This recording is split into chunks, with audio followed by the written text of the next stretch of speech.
Allah Subhanahu wa taala. Kalau video ini bermanfaat, jangan lupa untuk mendukung video-video kajian dunia ini, like, share, dan subscribe. Semoga channel ini tambah berkah.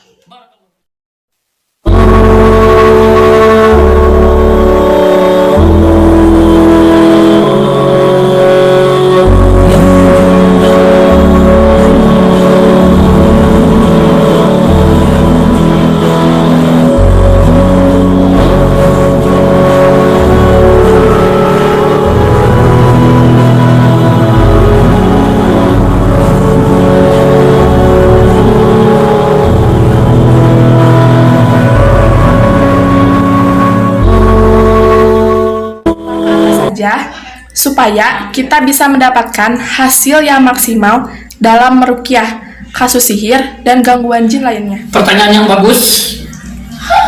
Bagaimana kita cara menyikapi dan bagaimana tahapan dan langkah-langkah ketika kita meruqyah kasus sihir ataupun gangguan jin lainnya?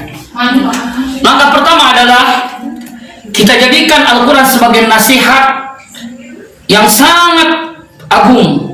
Sebagaimana Allah Subhanahu wa taala berfirman dalam surat Yunus yaitu ayat 57, ya ayyuhan nasu qad ja'atukum mau'idatun min rabbikum wa shifaa'un lima fis sudur wa hudan wa rahmatun lil mu'minin.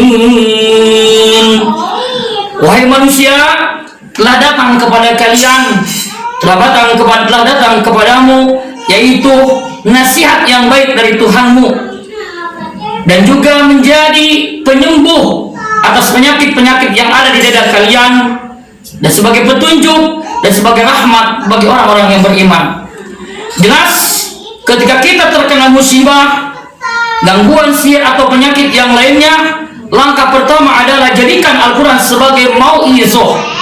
Ya kan? Ya ayuhan nasu qad ja'akum mau'idatun min rabbikum. Wasifat, sifat nomor 2. Berarti yang pertama adalah mau'izah. Jadikan Al-Quran sebagai nasihat bagi kita. Setelah itu kita masuk ke langkah yang kedua. Ketika kita telah menjadikan Al-Quran sebagai nasihat, maka kita akan menemukan di beberapa ayat Allah yang berikan gambaran ketika musibah itu terjadi. Dalam surat Asy-Syura ayat 30, A'udzu billahi minasyaitonir rajim. Wa ma asabakum min musibatin fabima kasabat aydikum wa ya'fu an katsir. Tidaklah musibah itu menimpa kepada kalian kecuali karena perbuatan kalian sendiri. Artinya apa? Ketika kita kena sihir, siap-siaplah. Setelah menjadikan Al-Quran sebagai mau'izah, sebagai nasihat, maka introspeksi diri apa yang telah kita perbuat di masa lalu. Sementara Allah menjamin bahwa Allah Ta'ala telah menjamin bahwa sihir itu tidak berbahaya kecuali dengan izin Allah Subhanahu wa Ta'ala. Sebagaimana Allah berfirman di dalam surat Al-Baqarah ayat 102, wa ma hum bidarrina bihi min ahadin illa biiznillah. Bahwa tidak akan membahayakan sihir dan tukang sihir kepada kalian seorang pun dari mereka illa biiznillahi, kecuali dengan izin Allah Subhanahu wa Ta'ala. Nah, pertanyaannya, kenapa saya itu terpengaruh dengan ilmu sihir itu? Toh Allah menjamin bahwa sihir itu tidak berbahaya. Kenapa sihir itu berdampak? Maka oleh karena itu, disinilah kita perlu introspeksi diri. Dan ketahuilah dalam ilmu tauhid bahwa yang namanya takdir itu ada 2. Yang pertama adalah takdir syar'i, yang kedua adalah yang disebut dengan takdir kauni. Maka para ulama tauhid, para ulama tentang ilmu tauhid mengatakan yang namanya takdir kauni adalah sesuatu yang Allah izinkan tetapi Allah tidak ridhoi. Begitu juga dengan sihir yang terjadi dengan kita, terdampak oleh sihir padahal Allah itu tidak suka tetapi Allah izinkan. Maka pertanyaannya, Kenapa Allah izinkan sihir itu berdampak sehingga kita sakit? Itu pertama adalah Allah Subhanahu wa ta'ala kemungkinan menguji, mengetes, memberikan ujian kepada orang beriman ketika terkena sihir itu supaya derajatnya semakin luhur. Yang kedua adalah teguran sesuai dengan ayat tadi, wa ma asabakum min musibatin bima kasabat aydikum, yaitu musibah menegur bagi kita karena Allah cinta dan sayang supaya kita kembali ke jalan yang diridhoinya. Nah, kalau kita masuk yang nomor satu, rasanya kita tahu diri, karena yang patut diuji adalah para rasul, para nabi dan para wali-walinya Allah. Kalau toh kita bukan ujian, pastinya itu adalah musibah teguran dari Allah supaya kita kembali kepada jalannya yang diridhoi Allah Subhanahu wa ta'ala. Jadikan Al-Quran sebagai nasihat, introspeksi diri. Yang ketiga adalah wasta'inu bis-sabri was-salah wa innaha lakabiratun illa 'alal khashi'in. Mintalah tolong kepada Allah bisabri dengan kesabaran, was-salati dengan salat. Artinya hilangkan tuduh menuduh dengan orang lain. Sabar dan syukuri bahwa musibah ini adalah tanda cinta Allah kepada kita. Berbahaya seandainya kita terus menuduh orang lain yang menyihir kita, menuduh tetangga, menuduh teman-teman bisnis. Itu berbahaya, malahan membuat setan yang besar itu mungkin semakin kuat. Kenapa? Karena kita telah melakukan dosa, yaitu melanggar larangan Allah. A'udzubillahi minasyaitonir rajim. Ya ayyuhalladzina amanu istanibu minadh-dhani fa inna ba'dadh-dhani ismun. Hai orang-orang yang beriman, jauhilah oleh kalian yaitu prasangka, karena sebagian dari prasangka itu ada dosa. Ketika kita bersuzon, bersangka kepada orang lain, jelas kita telah berbuat dosa, maka itu akan menjadikan setan semakin kuat, dan semakin kuat. Dalam surat As-Shu'ara ayat 21 dan 22 Allah Subhanahu wa ta'ala berikan Sami'il 'alim minas syaitonir rajim.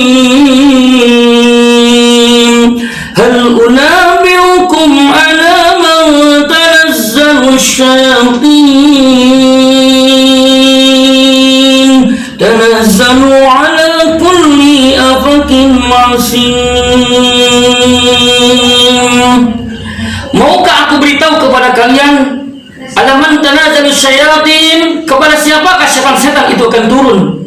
Tanazzalu ala kulli afakin masim, setan akan turun kepada orang-orang yang berdusta dan berbuat dosa.